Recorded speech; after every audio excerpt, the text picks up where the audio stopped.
the Asher Longevity Institute, we are committed to describing the 9 steps needed to achieve an unlimited life. In Step 2, John Asher describes a balanced, healthy diet that will decrease the probability of disease, infection, fatigue, and poor performance. Let's drop into the presentation now. So Step 2 is all about have a great diet, balanced, just like Coach Harden told us, eat a balanced diet. And the reason you want to is because of this. You want to ward off disease, infection, including COVID-19, fatigue, and poor performance. And so I'm going to show you what a good, healthy, balanced diet looks like and some of the caveats that you may not know about. So first, eat a balanced meal. And in Step 3, I'm going to talk about the gut microbiome and its importance. And we'll learn about probiotics, prebiotics, the microbiome. And so in our gut, we have good and bad bacteria, and you want mainly good, of course. And so fermented foods, any fermented food is full of live good bacteria. So that's why a lot of people will eat fermented foods every day. And that's why kombucha is such a big deal with so many people these days. You can buy this now in any grocery store, not just Whole Foods and Trader Joe's. Now, here's the dangers of cooking at high temperature, or eating too many fatty meats, or eating processed foods. So glycation is a process in our body where a sugar sticks to a protein or a carbohydrate, and it causes end products, which are called advanced glycation end products. Some of you may have heard the term. It's abbreviated as in AGEs. So these AGEs, these end products, are produced in our body when you cook at high temperatures, when you eat fatty meat or prepackaged food, processed food. And our body naturally has the ability to get rid of these AGEs. The trouble is that they build up in our body. It's easily measured by the A1C measurement. They build up in our body, they'll cause chronic inflammation.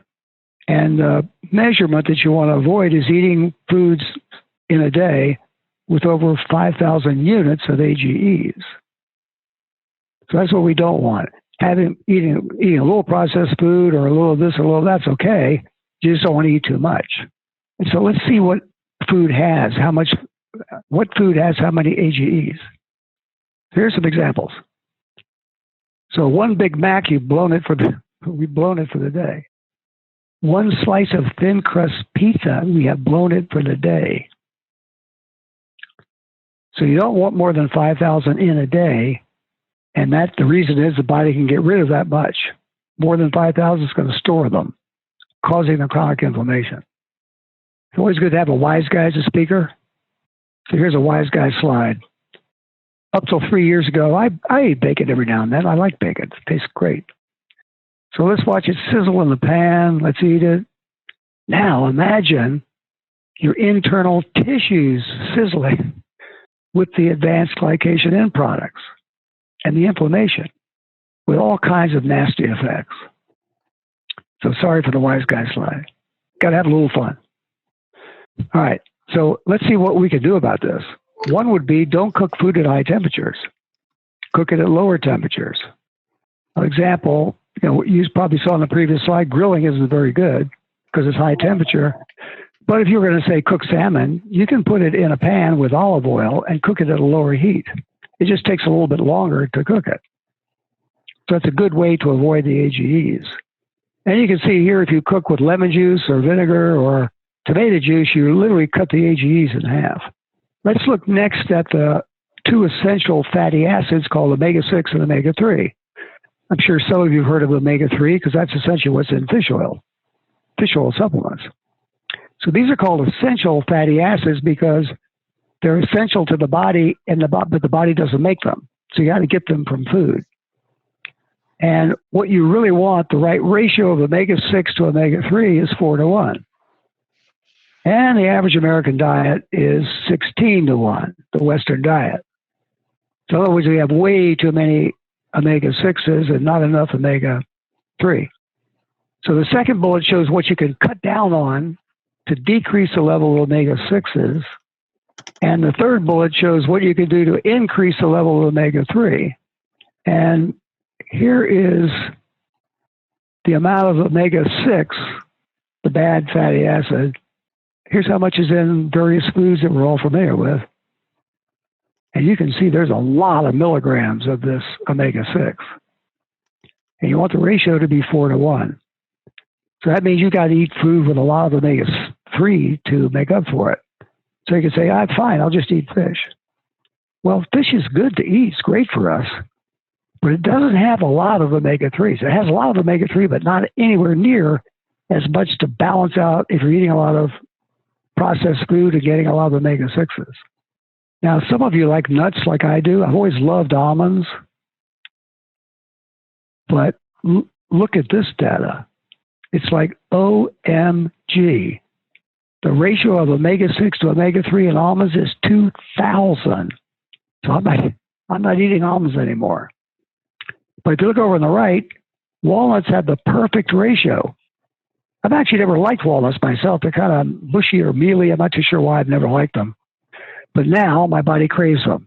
I'm going to tell you why in step 3. So walnuts is a superfood. Very high in omega-3. It actually acts to decrease chronic inflammation. Now, we all heard seeds are great for us, and they are, mainly, because they have great fiber, they have great protein, and many have omega-3 as well. So you may have heard that why hemp seed and flaxseed are kind of right at the top of the list for nutritionists. This is why. Lots of protein, lots of fiber, and omega-3. So let's sum this up. Let's look at the good fats. So healthy fats are found in the first bullet that we're all familiar with. And omega-3 is found in healthy oils. So a healthy oil is a natural oil. And these are the natural oils. So in other words, you take an avocado, you squeeze it, and the juice that comes out, that's the oil. Or you take olives and you press them, and the olive oil that comes out, that's the oil. Or squeeze the coconut. So it's called a natural oil. It's not been processed, no chemicals added, hasn't been cooked at a high temperature. These are all great oils to use. Now let's see what the bad ones are. Well, let me talk about olive oil first. I'm only gonna advertise 2 superfoods, walnuts and olive oil. And many of you may have heard how great the Mediterranean diet is. All the studies on it show it's the olive oil that really causes all the benefits of the Mediterranean diet. And if you're going to buy olive oil, 70% is not the right olive oil to buy. 30% is because it has these 4 attributes. It's hand-picked. It's first cold press. It means the first press of the olives. It's extra virgin, meaning no refinement, no manufacturing process. And of course, it's organic. No pesticides been sprayed on those olive trees.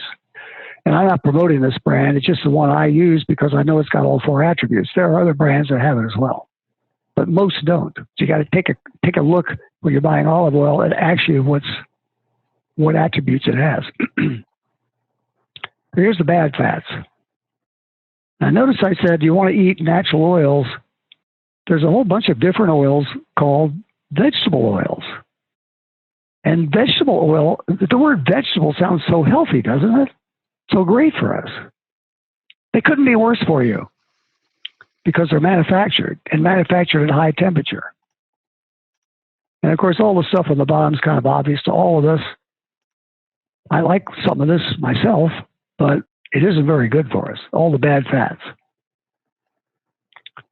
So let's take a look at the manufactured oil. Some of you may wonder, hey, canola oil, what's a canola? Well, it actually comes from the rapeseed plant. And the reason it has a different name, of course, is because if you call it rapeseed oil, it has a negative connotation. And 90% of the canola oil is made in Canada, grown in Canada, the rapeseed plant. And so the reason it's called canola is because Canada, and ola, oil. That's where the name comes from. Here's how notice the reference here, the hacking of the American mind. So Again, I'm showing a reference for every slide. Essentially, every slide I'm showing you the reference where it came from. So here's the manufacturing process for those vegetable oils. So yay, how's it sound? Not too good. Now, to give you one anecdote about this, I was out in LA doing a business presentation. It was a neuroscience sales presentation last fall. And it was a great company that makes all kinds of food for the Latino market. Tortillas, taco shells, chips. It's a great company in a bad neighborhood. So you can't park on the street. You had to go around the back, security guard, park in the back, and then walk in the back door. So as I'm walking in, I noticed this and, of course, took a picture of it. I said, I must be in the wrong place. This must be a manufacturer of canola oil. Actually, it was the right place. That's how much canola oil this company uses. So imagine how bad canola oil is for us and how much it's in almost so many manufactured processed foods. Now, it's also very useful when you're looking at these various oils to take a look at the ingredients. These are two of these salad dressings you typically get on an airplane if you're flying and they have a meal and that type of thing. So let's take a look at the one on the left, balsamic vinaigrette. Sounds really great, doesn't it? Well, the second ingredient is a manufactured oil. Now let's look at the one on the right. Because of the name of it, olive oil and vinegar, you could safely assume that's what's in it, olive oil and vinegar. Well, look at the second main ingredient, soybean oil. So does it have olive oil and vinegar? Yes, but they're not the main ingredients. So you got to be really careful when you're eating some of these prepackaged foods to make sure what's really in it. We hope you enjoyed this video, and don't forget to watch the entire series, including the most important 9th step. If you would like to download a simplified checklist of Step 2, click the link in the description. And to stay abreast of emerging protocols to extend life, consider becoming a premium member at www.asherlongevity.com.